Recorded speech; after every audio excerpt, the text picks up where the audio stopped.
നമസ്കാരം. എൻ്റെ പേര് രശ്മി. ഞാൻ എസ്‌വിടി ഹോസ്പിറ്റലിലെ ചൈൽഡ് ഡെവലപ്മെന്റ് തെറാപ്പിസ്റ്റ് ആണ്. ഞാൻ ഇന്ന് ഷെയർ ചെയ്യാൻ ഉദ്ദേശിക്കുന്നത് നമ്മൾ പാരൻറ്റ്സ് ദേഷ്യം വരുമ്പോൾ കുഞ്ഞുങ്ങളോട് എങ്ങനെയാണ് ബിഹേവ് ചെയ്യുന്നത്, അല്ലെങ്കിൽ ഏത് രീതിയിലാണ് അതെങ്ങനെ നമുക്ക് കൺട്രോൾ ചെയ്യാം എന്നതിനെ പറ്റിയിട്ടാണ്. അപ്പോൾ നമുക്കറിയാം, നമുക്ക് എല്ലാവരും മനുഷ്യരാണ്, നമുക്ക് എല്ലാവർക്കും ദേഷ്യം വരും.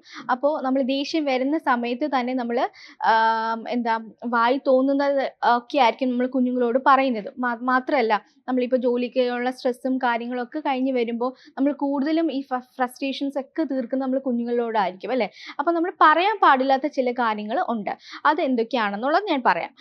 കാരണം നമ്മളിപ്പോൾ ദേഷ്യം വരുമ്പോൾ നമ്മൾ ഒന്ന് കൺട്രോൾ ചെയ്യാൻ ശ്രമിക്കുക എന്നുള്ളതാണ് ഫസ്റ്റ് ഓഫ് ഓൾ. നമുക്ക് ഒട്ടും പറ്റാത്തൊരു കാര്യമാണ് എങ്കിൽ കൂടി നമ്മൾ കുഞ്ഞുങ്ങളുടെ മുന്നിൽ ഒന്ന് നമ്മൾ കൺട്രോൾ ചെയ്യാനായിട്ട് ശ്രമിക്കുക.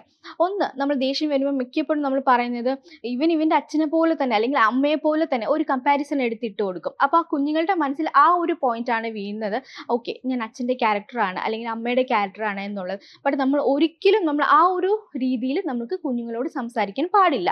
നമ്മൾ കാം ഡൗൺ ആയിട്ട് വേണം നല്ല രീതിയിൽ സംസാരിക്കാനായിട്ട്. സെക്കൻഡ് വൺ എന്ന് പറയുന്നത് ഈ കുഞ്ഞുങ്ങളുമായിട്ടുള്ള കമ്പാരിസൺ ആണ്. ഇപ്പം നമ്മൾ 2 കുഞ്ഞുങ്ങളുണ്ടാവും അല്ലേ. ചില ഫാമിലീസിൽ ട്വിൻസ് ആയിരിക്കും, അല്ലെങ്കിൽ സിബ്ലിങ്സ് ഉണ്ടാവും. അപ്പോൾ ഈ എന്താ പറയുക, ചില പാരൻസ് എന്തെങ്കിലും ചെയ്ത് വെക്കാൻ പറഞ്ഞിട്ട് പോവുമായിരിക്കും ജോലിക്കൊക്കെ പോകുന്ന സമയത്ത്, അല്ലെങ്കിൽ തിരിച്ചു വരുമ്പോൾ ഇന്നത് ചെയ്ത് വെക്കുക, അല്ലെങ്കിൽ അങ്ങനെ എന്തെങ്കിലും കമാൻഡ്സ് ഒക്കെ കൊടുത്തിട്ടായിരിക്കും പോകുന്നത്. അപ്പോൾ ഈ 2 കുട്ടികളിൽ ചിലപ്പോൾ മൂത്തയാളായിരിക്കും ഇത് ചെയ്ത് വെക്കുന്നത്, അല്ലെങ്കിൽ ഇളയയാളായിരിക്കും ചെയ്ത് വെക്കുന്നത്. അപ്പോൾ നമ്മൾ വന്ന് കയറി കഴിയുമ്പോൾ ഇത് നോക്കുമ്പോഴത്തേക്ക് എന്തെങ്കിലും കുരുത്തക്കേട് ഒപ്പിക്കുന്ന സമയത്ത് നമ്മൾ പറയും, ഇതൊക്കെ ഉണ്ടോ, അവൻ നിന്നെക്കാട്ടിയും സൂപ്പറാണ്, അവൻ ഞാൻ പറഞ്ഞ കാര്യങ്ങളെല്ലാം ചെയ്യുന്നുണ്ട്, അവനാണ് മിടുക്കൻ, നീ അവനെ കണ്ട് പഠിക്കുക എന്നൊരു കമ്പാരിസൺ നമ്മൾ കൊടുക്കും. ബട്ട് നമ്മൾ ഒരിക്കലും ഈ സിബ്ലിങ്സിൻ്റെ ഇടയ്ക്ക് നമുക്ക് അങ്ങനെ കമ്പാരിസൺ കൊടുക്കാൻ പാടില്ല. ഇവർ 2 പേരും 2 ഇൻഡിവിജ്വൽ ആണ് എന്നുള്ളത് നമ്മൾ മനസ്സിലാക്കുക.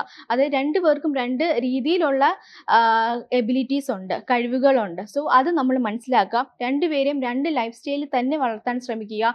നമ്മളുടെ ഒരു റൂൾ 2 പേരിലും 2 രീതിയിലായിരിക്കും അവർ മനസ്സിലാക്കുന്നതും അവർ പ്രവർത്തിക്കുന്നതും. അത് നമ്മൾ മനസ്സിലാക്കേണ്ടത് വളരെയധികം അത്യാവശ്യമാണ്. പിന്നീടുള്ള കാര്യം എന്ന് പറയുന്നത് സ്പെൻഡിങ് ടൈമാണ്. അതായത് നമ്മൾ കുഞ്ഞുങ്ങളുമായിട്ട് സ്പെൻഡ് ചെയ്യുന്ന സമയം അത് വളരെയധികം വാല്യൂബിൾ ആണ് കുഞ്ഞുങ്ങൾക്ക്.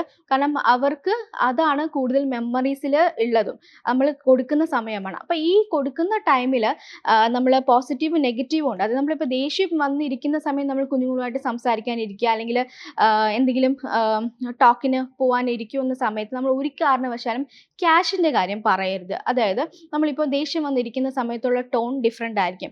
ആ സമയത്ത് നമ്മൾ കുഞ്ഞുങ്ങളോട് സംസാരിക്കുന്നത്, നിനക്ക് വേണ്ടിയിട്ടാണ് ഞാൻ ഇത്രയും ക്യാഷ് ചിലവാക്കിയത്, അല്ലെങ്കിൽ അത് വാങ്ങിത്തന്നത്, ഇത് വാങ്ങിത്തന്നത് ഒക്കെ നമ്മൾ പറയും. അത് കുഞ്ഞുങ്ങളുടെ മനസ്സിലൊരു നെഗറ്റീവ് ഇമ്പാക്റ്റ് ആയിരിക്കും വളരെയധികം ഉണ്ടാവുന്നതും. മാത്രമല്ല, നമ്മൾ ഈ പോസിറ്റീവിലായിട്ട് നമ്മൾ ഇരിക്കുന്ന സമയത്ത് പറയുകയാണെങ്കിൽ അവർക്ക് ആ ഒരു പോസിറ്റീവ് തിങ്കിങ്ങിലോട്ടായിരിക്കും പോകുന്നത്. കാരണം അവർ ആ രീതിയിലായിരിക്കും, അപ്പം നമുക്ക് വേണ്ടിയിട്ടാണ് അച്ഛനും അമ്മയും കഷ്ടപ്പെടുന്നത്, അല്ലെങ്കിൽ ജോലിക്ക് പോകുന്നത് എന്നുള്ളൊരു തോട്ടിലായിട്ട് എടുക്കുന്നത്. ടോണിൽ നമുക്കൊരു ഡിഫറൻസ് ഫീൽ ചെയ്യത്തില്ല. ബട്ട് ദേഷ്യം വന്നിരിക്കുന്ന സമയത്താണ് നമ്മളിത് പറയുന്നതെങ്കിൽ നമ്മുടെ ടോണിൽ ഡിഫറൻസ് ഉണ്ടാവും. അതുകൊണ്ട് തന്നെ കുഞ്ഞുങ്ങളുടെ മൈൻഡിൽ അത് നെഗറ്റീവ് ഇമ്പാക്റ്റ് ഉണ്ടാവാനുള്ള ചാൻസസ് കൂടുതലാണ്. മാത്രമല്ല, നമ്മളോടുള്ള ഇഷ്ടം കുറയാനുള്ള ചാൻസസും കൂടുതലാണ്. വേറൊരു കാര്യം, കുഞ്ഞുങ്ങളുടെ മുന്നിൽ വെച്ച് നമ്മൾ പറയുമ്പോൾ ഒരു നേരത്തെ പറഞ്ഞ പോലെ കമ്പാരിസൺ പാടില്ല. പിന്നെ നമ്മുടെ മൂഡിനനുസരിച്ചുള്ള നമ്മുടെ ആ ഒരു ചേഞ്ചസ്, നമ്മുടെ മൂഡിന് ഉദ്ദേശിച്ച് കുഞ്ഞുങ്ങളിൽ ചേഞ്ചസ് നമ്മൾ കൊടുക്കരുത്. അത് അവരോട് സംസാരിക്കുന്ന രീതിയിൽ നമ്മൾ ചേഞ്ചസ് വരുത്തരുത് എന്നുള്ളത്. അത് അവരിൽ ബിഹേവിയറൽ ഇഷ്യൂസ് ഉണ്ടാവാനുള്ള ചാൻസസ് കൂടുതലാണ്. പിന്നെ വേറൊരു കാര്യം, നമുക്കറിയാം ഗീവ് റെസ്പെക്ട് ടേക്ക് റെസ്പെക്ട് എന്നാണ്. സോ നമ്മൾ എങ്ങനെ കുഞ്ഞുങ്ങളോട് പെരുമാറുന്നു, അല്ലെങ്കിൽ നമ്മൾ കുഞ്ഞുങ്ങൾക്ക് റെസ്പെക്റ്റ് കൊടുക്കാം, അതിൽ യാതൊരു തെറ്റുമില്ല. നമ്മൾ എങ്ങനെ റെസ്പെക്റ്റ് കൊടുക്കുന്നു, അല്ലെങ്കിൽ അവരെ എങ്ങനെ സ്നേഹിക്കുന്നു എന്നത് അവർ കണ്ട് പഠിക്കുന്നതാണ്. നമ്മൾ ചെയ്യുന്ന എല്ലാ പ്രവൃത്തിയും അവരൊരു കോപ്പി പോലെ അവരുടെ മൈൻഡിൽ അല്ലെങ്കിൽ അവരുടെ ബ്രെയിനിൽ രജിസ്റ്റേർഡ് ആണ്. നമ്മൾ ചെയ്യുന്ന കാര്യങ്ങൾ നെഗറ്റീവ് ആണ് എന്നുണ്ടെങ്കിൽ അത് ബൂമറാങ് പോലെ തന്നെ നമുക്ക് തിരിച്ച് കിട്ടാനുള്ള ചാൻസസ് കൂടുതലാണ്. നമ്മൾ അവരെ എത്രത്തോളം സ്നേഹിക്കുന്നു അതിൽ അവർ സ്നേഹം നമുക്ക് തിരിച്ചു തരുന്നതും അതിൻ്റെ വാല്യൂം വളരെയധികം കൂടുതലാണ് എന്നും അവർ മനസ്സിലാക്കുകയും ചെയ്യും. ഇത്രയും കാര്യങ്ങൾ മനസ്സിലാക്കി കാണുമെന്ന് വിശ്വസിക്കുന്നു. Thank you.